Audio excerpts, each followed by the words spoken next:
হাওড়ার দাসনগর শানপুর মিতালি সংঘ এবার তাদের ৭৫তম বর্ষের শ্যামাকালী পুজো উপলক্ষে এক অভূতপূর্ব এবং রোমাঞ্চকর থিম নিয়ে হাজির হয়েছে, একটি ভৌতিক ট্রেন।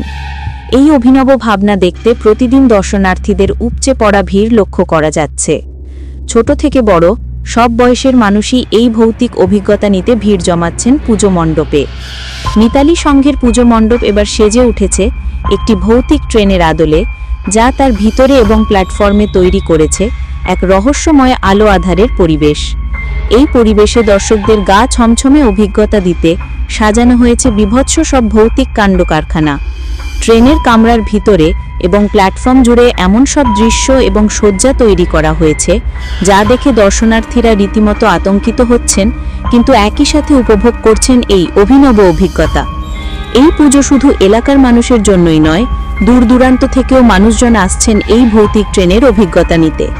পুজো কমিটির সদস্যরা দর্শনার্থীদের নিরাপত্তা নিশ্চিত করতে সব রকম ব্যবস্থা গ্রহণ করেছেন।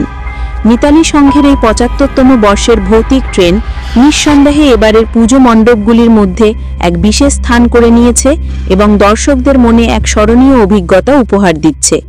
নিউজ 24 বেঙ্গলের পক্ষ থেকে সেরা পুরস্কার দেওয়া হয় শানপুরের মিতালি সংঘের ভাবনাকে। হাওড়া থেকে শানপুর মিতালি এক্সপ্রেস ছাড়বে ১ নম্বর প্ল্যাটফর্ম থেকে। না, এই ট্রেন হয়তো কোনোদিনই ছাড়বে না, তাই ট্রেনের মধ্যে চলছে নানা রকম ভূতের উপদ্রব। এমনই একটি মঞ্চ উপস্থাপন করেছে হাওড়া শানপুরের মিতালি সংঘ। আর আমরা নিউজ 24 বেঙ্গল থেকে এসে গেছি তাদের এই পূজা মণ্ডপে সেরা প্রতিমার পুরস্কার তুলে দিতে। আমি সংঘের সদস্যদের হাতে সেরা প্রতিমার পুরস্কারটি তুলে দিচ্ছি।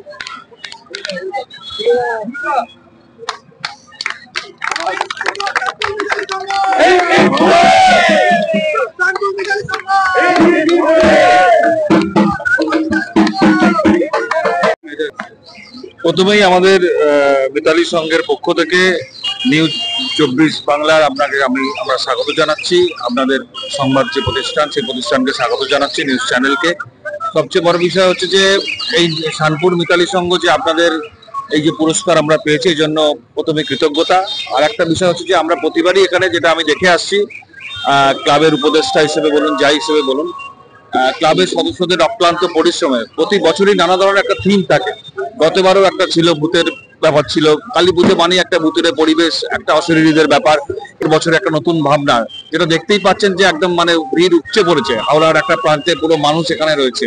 তাই ভূতের ট্রেনে বিভিন্ন সময় যারা ঢুকছে যাচ্ছে দেখতে পাচ্ছেন, আপনারাও দেখেছেন যে অশরীরীদের মুখোমুখি আর কি একটা নতুন ধরনের ভাবনা বা নতুন ধরনের একটা থিম। তা এইভাবে আমাদের প্রতিবারও থাকবে। সামনের বারে হয়তো আরো অন্য ধরনের আমরা থিম করবো, কিন্তু কালী পুজো মানে যে ভৌতিক একটা ব্যাপার, ভৌতিক পরিবেশ, সেইটাকে আরো বাচ্চাদের কাছে আকর্ষণীয় করে তোলার জন্য। আর সামনে তো আরো আমাদের অনুষ্ঠানও রয়েছে ৩১ তারিখ। আমরা যে পরিবেশ দিতে পেরেছি, যে মানুষ আসছে, এইটাই আমাদের কাছে আনন্দিত। আর আপনাদের অসংখ্য ধন্যবাদ।